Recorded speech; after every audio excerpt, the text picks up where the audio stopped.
Assalamualaikum warahmatullahi wabarakatuh. A'udzu billahi minasyaitonir rajim. Bismillahirrahmanirrahim. Wattaqun naral lati uiddat lil kafirin. Shadaqallahul azim. Wa qala aidan wa ma yantiqu 'anil hawa in huwa illa wahyu yuha. Shadaqallahul azim. Wa ma'nahu wallahu a'lam bil murad. Sahabat channel Rahmatul Ummah yang saya cintai dan Allah muliakan, ketika baginda Rasul telah sampai di langit yang ketujuh dan memasuki Sidratul Muntaha, di sana baginda Rasul memasuki surga dan diperlihatkan oleh Allah Subhanahu wa taala berbagai macam kenikmatan surga. Setelah itu tidak lama kemudian wa ulidat alaihin nar fa idzan fiha ghadabullah wa nikmatuhu. Diperlihatkan juga kepada baginda Rasul sebelum naik ke Sidratul Muntaha, baginda Rasul melihat neraka. Kalau ada pertanyaan, surga itu ada di atas langit yang ketujuh, sedangkan neraka ada di bumi yang ketujuh. Masalahnya, mungkinkah baginda Rasul bisa melihat di atas langit akan nerakanya Allah Subhanahu wa taala? Ini mungkin bisa, sesuatu yang tidak mungkin bagi kita, mungkin bagi Allah.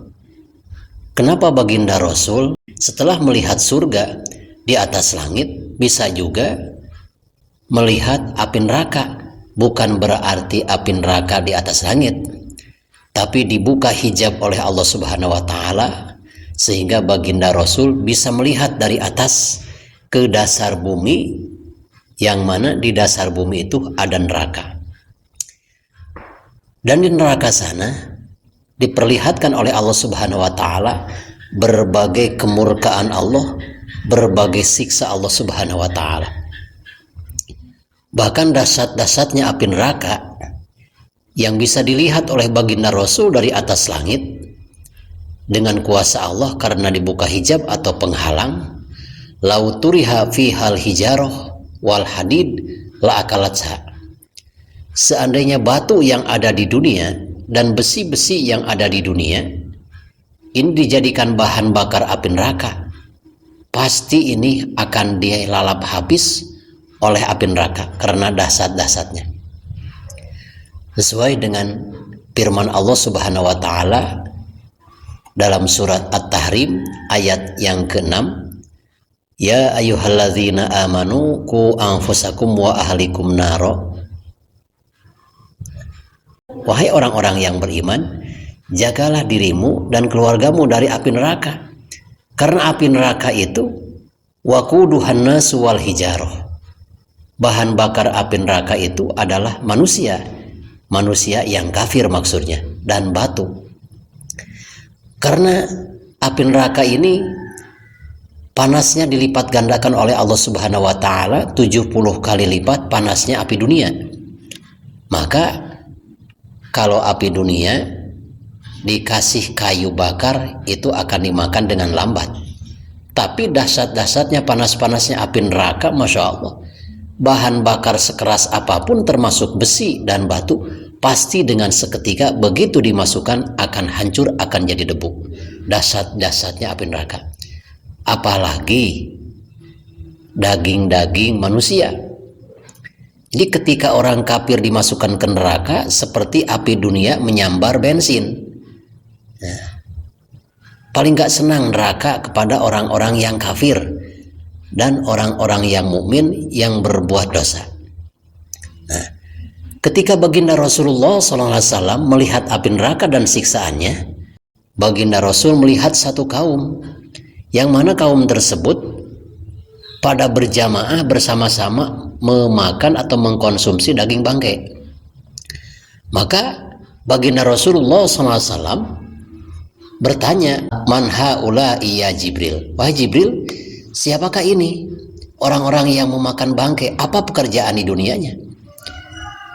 Jawab malaikat Jibril, haula illadzina ya'kuluna luhuman nas. Inilah orang-orang yang suka makan daging manusia.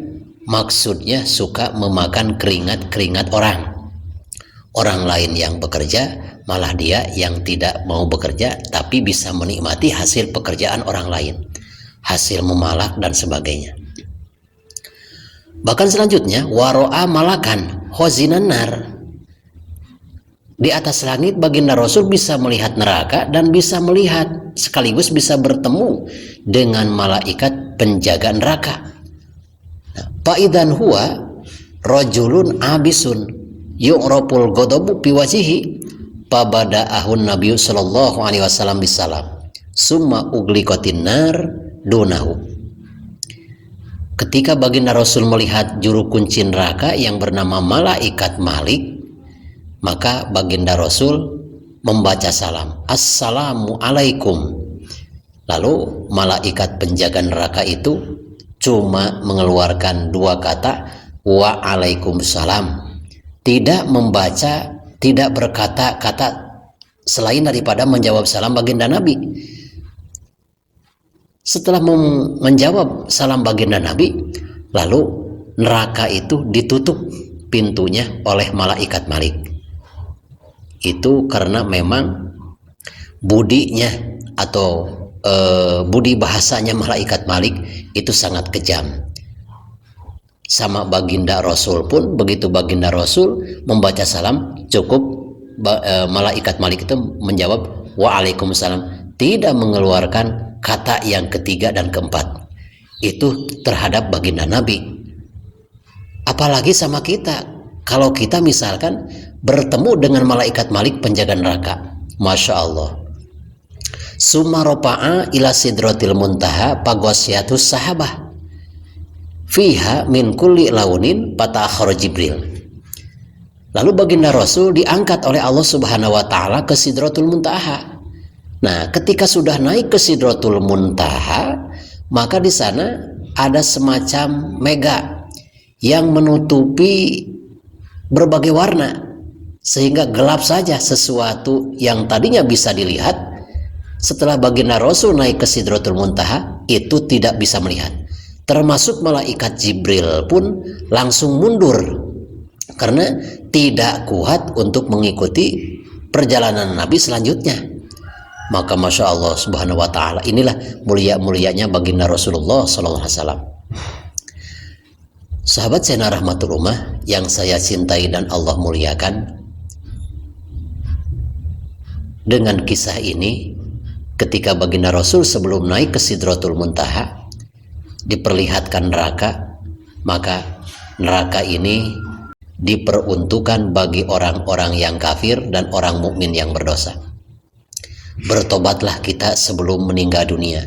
Tubu ilallahi taubatan nasuha. Bertobatlah kalian semua dengan tobat yang sebenarnya. Tobat yang sebenarnya berarti yang dinamakan tobat nasuha.